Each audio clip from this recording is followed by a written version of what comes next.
Welcome, James Bielby from the FWD. Thank you so much for giving us your time. Thank you, Katie. Thank you very much for the opportunity. If you could just explain for anyone watching who doesn't know who James Bielby is or who the FWD are, that would be really helpful. Well, I assume that's everybody watching. Nobody knows who we are or what we do, quite rightly.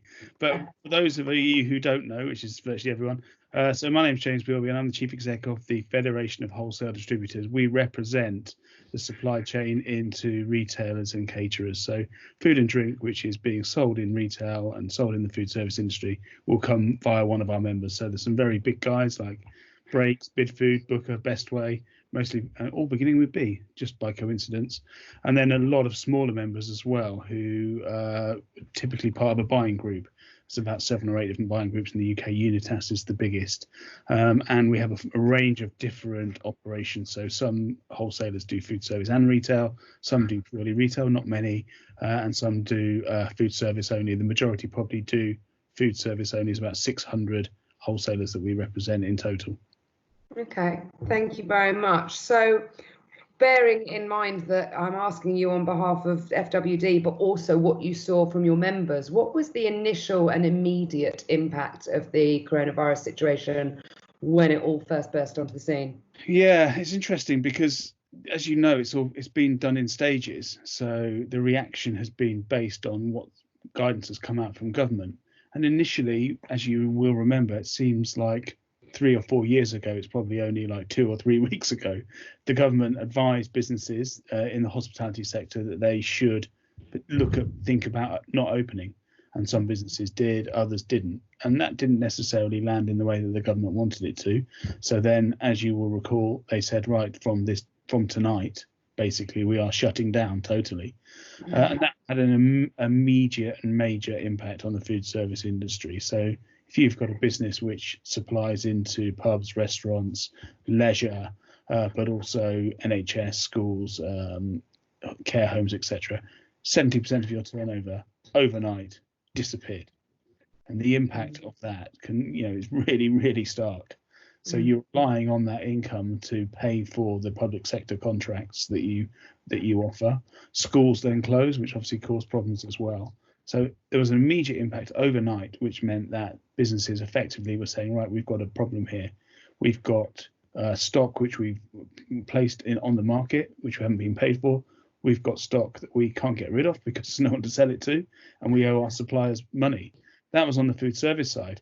Interestingly, on the retail side, the problem was slightly different in that sales went through the roof. Total flipped, yeah. And being able to service that was really difficult because there was all this narrative around panic buying, people going to the supermarkets. We all saw the pictures of the queues, pushing old ladies out of the way to get a tin of beans. It was awful. Yeah. But the convenience sector obviously saw sales going up, which was great. But being able to supply that was a challenge because there was a scarcity of product in the marketplace because the supermarkets had effectively had Christmas for 2 weeks, but they hadn't planned for Christmas. So there were problems all over the place. I mean, the food service market was the worst affected, but the retail market had problems of its own in that they couldn't meet the demand, which had gone up hugely. That was probably sort of end of March, around then. I don't know where we are now, sort of mid-April, late April. Yeah, end of March. Yeah, mid to end of March. And okay, so what was the effect on the FWD? What was the kickback to you guys, and what you then had to do, and how you had to change how you operated and what you were focusing on? Well, the initial thing, which is no different to everyone else, we started working from home. So effectively 3 or 4 weeks ago, everyone was locked down in their own homes, which doesn't make a huge amount of difference really, because a lot of the stuff we do is desk-based. Obviously, all meetings cancelled. Video meetings are the new norm. Be interesting to see what happens when we actually sort of restart again. Whether that will be something that will happen, across the board. Probably will. I think there'll be less. Sure that there will be certain meetings that go over to video. I've already sort of looked through my diary at months gone past and thought that could have been done on Zoom, that could have been done on Zoom. And if it means that we all travel a little bit less and that's better for the environment, it's better for our mental state, it gives us more time back in the day. I think that face-to-face meetings are going to still be very important, but there'll be the odd one that doesn't need to be. But I suppose it's different sort of circumstances now because it's been forced and everyone's here, looking after their kids, ushering cats off their lap who've jumped up in the middle of a call. So I think people will do it in a different way. People won't be wearing hoodies and ridiculous beards and they'll be a little bit smarter, a bit more professional maybe. But anything goes at the moment, doesn't really matter. Yeah. So initially what happened to us was that we had to represent our members and say to government, so specifically DEFRA, which is the sponsor department for wholesale and food, to say this is a major problem for us. We have a major issue in that businesses are going to really struggle to fulfill public sector contracts. They are providing a real important route for food and drink into care homes, into NHS, into public sector. That's going to be made doubly difficult by the fact that the commercial volumes have just disappeared overnight. And so initially we were working with government to find out what was happening on coronavirus and then reporting that back. So things like the furlough scheme, the loans which are made available, the local authority grants for rate relief, and sort of pushing information back. But then the other side of the process was getting all these questions from people. We had a WhatsApp group which has been really popular, and we've got hundreds of members on there asking questions, saying, what about this, what about that? We were then going back, finding the answers and pushing it back. So it played a really important sort of conduit role really in providing information. And there was a lot of unanswered questions. There still are, but things have settled down a little bit now because a lot of the schemes are in train. We're waiting to see how they land. So it made our role a bit different to usual. We do a lot of that stuff anyway, but we were much more of a sort of information portal. So we were pushing questions and challenges that our members had to government. We also facilitated some direct contact with government, which was great. But we were also finding out what was happening and reporting that back. So I think that's beneficial for us. It was useful to be able to provide that service. And there was a lot of things to answer, a lot of unanswered questions. In the early days of coronavirus, which is only like 4 weeks ago, seems like 1986, it's the role that we played. But since then, things have sort of changed slightly because a lot of that initial sort of volume of information and panic has gone away, and it's sort of settled into a new rhythm now. Okay, and so that's where we are now. What does the future look like? I mean, has the coronavirus fundamentally changed what the FWD will do on a day-to-day basis? No, or do you think flip back to how it was? No, I don't think it would change what we do. We'll still do an extremely half-hearted job very badly. That's never going to change. Leopard doesn't change his spots. But what I think it will do is that, I suppose, we've offered some value. That's great, but that's sort of less important really, rather than what's going to happen to the members and what's the new normal going to look like. Yeah.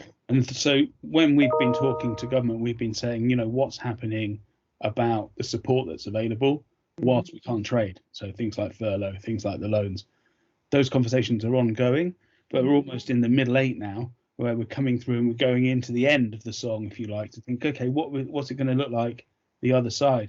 How are we going to reopen again? And that's where the challenges will really come in, I think, because if businesses are furloughed, they're getting money back from the government for staff that are not working. They're getting help from through underwritten loans and stuff.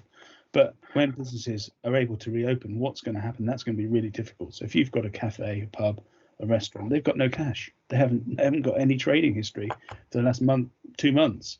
They're not going to be able to restock. So, wholesalers can't get access to stock because they don't have the cash themselves because they don't have the income coming in. Credit insurance has totally disappeared. That's the biggest ticking time bomb. Pretty dull and dry subject, but a huge challenge in terms of the ability to be able to underwrite this risk. There's going to be a lot of risk. So we've seen casualties, and we will see casualties of the close down. I think we'll see even more casualties when it reopens. That's be the biggest challenge, I think. And what that looks like, nobody really knows. They don't know when it's coming.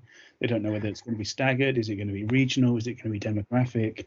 Is it going to be sectoral? So you can essentially say you've got a sandwich shop in an urban area in the city near offices. You can open up after 2 weeks, maybe, rather than that day, because to allow people to get their cash back. I don't know. And that's the biggest challenge, I think. So what the future looks like, nobody really knows. I know we talked about office life and the way that we'll all work, but I think for the sectors that we supply, our members supply, really don't know. And somebody said, which I'm not sure if this is true, but they said it's a bit like the film The Sixth Sense. It took, Bruce Willis the whole film to realise he's actually dead the whole time. And some of these will never open because, they essentially, they were told to shut down. That'll be it for them. Yeah. And that's true. That's volume that has to be got back from somewhere. Yeah. So we're going to see an inevitable shrinking in the economy. Yeah. But food is often recession proof. But I think the types of businesses which are going to go to the wall are those which aren't recession proof. Mm-hmm. So the hospitality sector, the food service sector, is going to be a real challenge. And do you think that convenience as a sector will has an opportunity here to I mean, obviously lots more people are shopping locally, are people going to slip back into the habits of shopping at supermarkets, do you think, or do you think that convenience might actually profit from this situation in the long run? Well, my Nostradamus hat unfortunately is in the wash at the moment, but I don't know. I think people are doing more online, aren't they? Since this has started, people started to shop more online. Do they think we don't need to go to the bricks and mortar supermarkets? So that would typically affect the out of town big superstores. That model's been changing anyway in recent years. It'll probably accelerate that change. Is that then an opportunity for the convenience, small and local? Probably is. The people are staying in their area more. It's almost like an E.F. Schumacher style, small is beautiful, resettlement. So people are staying in their local area, shopping. They're used to being in that area. Does that mean they're going to shop locally more? Probably does. So I think for convenience, there is a great opportunity. What we have seen within this whole sort of, this whole period is that convenience, the supply into convenience hasn't been as good as it could have been. So, there's obviously a scarcity of product because there's fewer people at work, there's less people in the factories. So there's less products being produced, ranges are being rationalised. Price mark packs have disappeared. So convenience is doing a good job despite the support it's getting from its supplier base. Some suppliers absolutely fantastic, others, less so, and they're prioritising other areas. Quite rightly, they're making hard-headed business decisions. Mm-hmm. So I think those convenience stores that are able to sort of ride that wave will do really well because they've offered a really valuable service at a time of need. It's not just about people like ourselves who are able to go to the shops. It's all those people who are vulnerable, the elderly, those who can't go out, those who are embedded in the community, and those convenience stores really do play that role in a way that supermarkets can't because it's they're not set up to do that. So I think that will be recognised and that will be valued. Excellent. James Bielby from the FWD, thank you so much for joining me on my vlog, and really appreciate you taking the time, and I look forward to getting out and seeing you when all of this is over, and maybe another festival or something, eh? Maybe. Thank you very much, Katie. Lovely. Thanks, James. Bye. Bye.